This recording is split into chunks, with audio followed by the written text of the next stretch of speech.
The data doesn't suggest that we need to throw a lot of resources at it.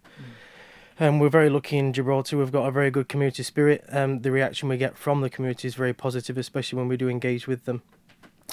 We have a couple of extra officers on duty this afternoon during that sort of peak period of what we would expect to be that peak period. And we can look at the past few years and look at what intelligence we have and what's been happening, yesterday and leading up to these events, and in the past few weeks as well, because we have hotspots that we regularly patrol as well.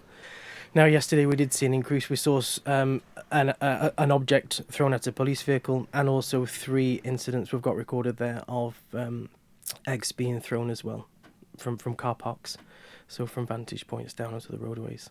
I suppose the truth is, as in all situations, that sometimes the small minority spoils it for the majority of peace-abiding people who want to celebrate Halloween, sort of with some sweets and pumpkins and skeletons. You talked a little bit about the sort of proactive effort.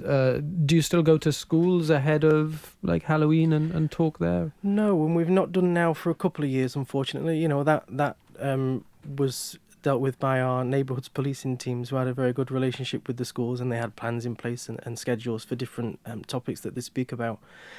But unfortunately, as you're well aware, we've had to redirect our resources to other high-risk areas within the force, and that is a gap for us at the moment. But there are plans in place, hopefully by next year, certainly the year after, to bring this back up again.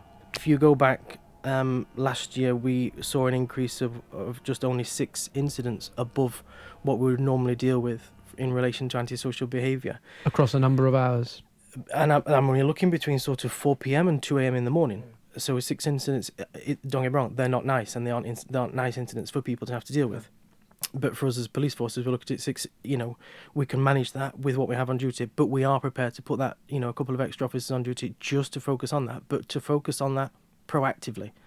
So hopefully to bring that number down, to have the police officers in the right area where we expect that is likely to happen.